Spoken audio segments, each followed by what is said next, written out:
Всем доброго раннего утра. Итак, дорогие друзья, прежде чем я начну этот видеоролик, я хочу попросить вас посмотреть мои лекции «Закон денег», «Как приходят деньги», «Игра разума» и прочие темы, касаемые богатства и прочего, чтобы вы поняли, что богатство приходит не только благодаря работе, потому что есть люди, которые работают день и ночь, но толку от их работы нет. Богатство еще приходит, когда человек меняет свое мировоззрение и совсем по-новому начинает смотреть в этот мир и понимает, что в этом мире очень много есть того, что должен он получить, что в мире много того, что принадлежит ему, и что мир щедрый на дары и мироздание в том числе. Просто эти двери нужно постепенно открывать своим мировоззрением, своим сознанием, обращением к силам и прочими различными способами и получать это себе. Но не просто получать, а получать заслуженно. Я такой же ребенок своей эпохи, как и вы. Я застала Советский Союз, и наши родители, они воспитывались в Советском Союзе. Ну, во-первых, им внушали, что богатые люди – это плохие люди обязательно. Богатство – это зло. Буржуи проклятые. И мировой капитализм, который сгубил народы. И вообще он губителен. Далее. Им внушали, что честным путем разбогатеть невозможно. И некое такое отвращение к богатству, к роскоши, презрение. И самое интересное, что все те, кто внушали это, сами жили очень богато и хорошо, но почему-то массам и народу внушали, что богатство – это зло. Вот как, например, батюшка стоит и говорит, что богатство – зло, а потом сел на свой 600-й и погнал в ресторан. Вот для него почему-то это не зло, как оказалось. Только один вопрос к таким людям. Как же человеку, нищему, которому есть завтра нечего, помогать другим людям? Если у тебя нету ничего, ты никому ничего дать не сможешь. Для того, чтобы кому-либо помочь, для начала должно быть у тебя что-то, чтобы ты могла поделиться этим. Я, собственно говоря, помогаю огромному количеству людям. Я не буду говорить, каким образом это делается, но все, что мне дается Вселенная, я стараюсь делиться. Огромному это действительно так. Во-первых, помогаю осознать и подняться в этой жизни. Во-вторых, помогаю еще по-другому. Но это не люблю афишировать и не считаю нужным. Если бы я не могла, не была способна, если бы у меня не было ничего, если бы я думала о хлебе насущном на завтрашний день, то навряд ли у меня было бы настроение и желание кому-либо помочь. Но поскольку я могу себе это позволить, я достигла этого определенного уровня, еще стремлюсь и не останавливаюсь, то у меня есть возможность помочь бездомному животному, возможность излечить своих питомцев, возможность помочь другим людям, делать подарок кому-то, да, кто мне близок, дорог. И не только близок, дорог, но и просто человеку, который нужна помощь и так далее. То есть мы приходим к выводу, что богатство все-таки это и не зло, и не добро. Богатство – это средство для того, чтобы добиться своей цели. Деньги – это не зло, но поскольку мы все время нам внушали, что деньги зло, естественно, то они злом и становятся для нас. Деньги – это возможность. И как ты эту возможность используешь, собственно говоря, в то они и превратятся. Далее. Деньги портят человека. Нет, человека деньги портить не могут, не способны. человек какой есть, он такой и остается. Деньги дают человеку уверенность всего лишь, надежность. Если человек был изначально гнилой, деньги ему дают возможность эту гниль проявлять.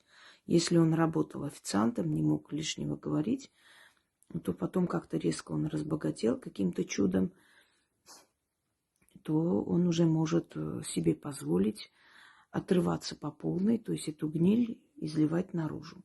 Если человек был добродушный, если человек был честный, хороший, то неважно, насколько он разбогател, он таким и остался. Может, стал опытнее, может, стал строже, сильнее, да, как натура, но не более того. Честно заработанные деньги, честный труд становится основой для поколения. Если ты хочешь, чтобы твой внук был богатый, ты должен изначально уже ему оставить достаток. А потом он добавляет и становится богатым человеком. Моя бабушка говорила, богатство собирается таким образом. Дед начинает свое дело, сын добавляет сверху, а внук уже богат. Вот таким образом. Но в любом случае я рекомендую вам посмотреть эти лекции, которые я перечислила в начале. Итак, мы всегда помним замечательную фразу. Деньги нелегко приходят. Ты знаешь, чего стоит заработать деньги. Ты думаешь, они так с воздуха и падают. Денег нет. Постоянно вот это слово денег нет. Это как замок, который закрывает все дороги, пути, все возможности человека. Если бы это было так легко, говорят, ой, да если бы это было возможно, все бы так делали. Но на самом деле люди, которые добились успеха, люди, которые поднялись в этой жизни, они не небожители, они не боги, не ангелы, не святые и так далее. Да, это так к слову. Они обычные люди. Но у них есть одаренность. Хотя хочу вам объяснить. Одаренность, талант – это 30%. 70% – это твой труд. Очень много талантливых людей лежат в земле. И грош цена их таланту, если они не смогли себя проявить. Так что талант плюс работоспособность, преданность своему делу, и будет результат. Итак, когда мне в детстве говорили постоянно, что, во-первых, деньги зло, во-вторых, знаете, что самое интересное, закономерность я заметила в детстве, когда мы маленькие, что-то мы хотим, говорят, что денег нет, деньги трудно приходят, деньги зло, и вообще насчет вот всего остального не стоит особо мечтать, думать, ибо это не есть хорошо. Когда мы становимся старше, наши родители, наоборот, начинают говорить, что надо хорошо зарабатывать, надо найти хорошего человека, обеспеченного. То есть в детстве деньги зло, в молодости деньги хорошо, деньги нужны. И зачем тебе такой-сякой, если ты можешь найти хорошего, богатого, обеспеченного? Замечали? Когда мы с них требуем что-либо, подарки для нас или чего-то еще, деньги тогда зло. Деньги нелегко даются, и вообще денег нет. И когда они уже хотят нас пристроить в жизни, они говорят, что надо найти богатого, денежного. Но они внушили в начале нашей жизни, что деньги не есть хорошо. Поэтому зачем нам они нужны, да, как бы. Мы так уже воспитываемся, мы вырастаем людьми, которые считают, что деньги не обязательны, и вообще хороший человек богатым не будет. Или, знаете, эти выражения, не были богатые и не надо. И что-то в этом роде, вот всякую ересь. И у меня все время протест такой возникал при этих словах. И вот постоянно, когда внушали в детстве, что деньги нелегко даются, я себе повторяла другие слова. Со временем я создала некую денежную мантру, которая моя и которую я часто повторяю. Одно время чаще, потом, естественно, была более загружена, меньше начала повторять. Но в любом случае я свое подсознание перестроила. Да, друзья мои, не просто и нелегко приходят деньги и вообще любое имущество и любое вообще, любое достижение в жизни, это приходит через труд. Нужно отдавать много времени, здоровья, много жизни, много лет. Но в любом случае, если вы не хотите перекрывать дорогу к деньгам, не ставьте им запрет. Не говорите, что деньги приходят трудно. Они приходят так, как они считают нужным. Но лучше, если вы облегчите им дорогу и будете им же говорить, этой денежной силе, да, эгрегору денег, о том, что вы не против, если они будут легко приходить. И еще раз повторяю, легко это не означает, что они будут просто валяться на улице и будете их собирать.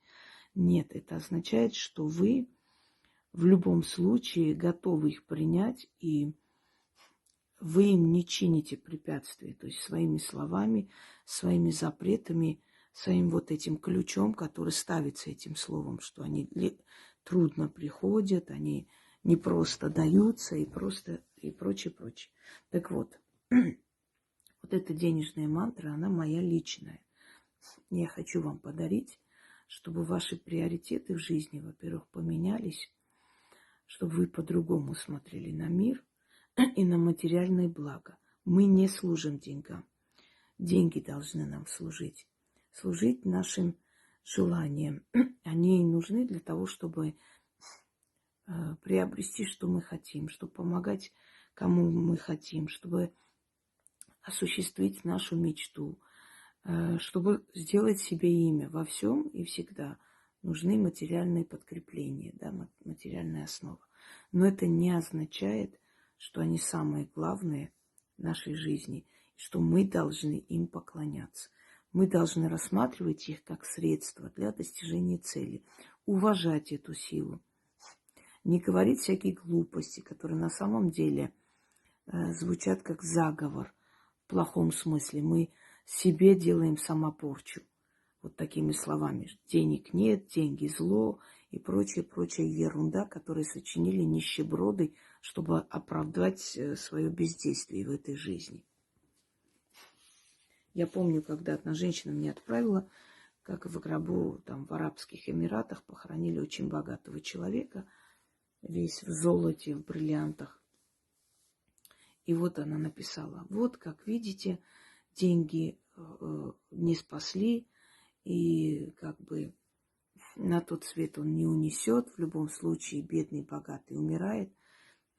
И я сказала: вы пишете глупость. Может, он и умер, естественно, как и все люди, свой срок пришел и умер.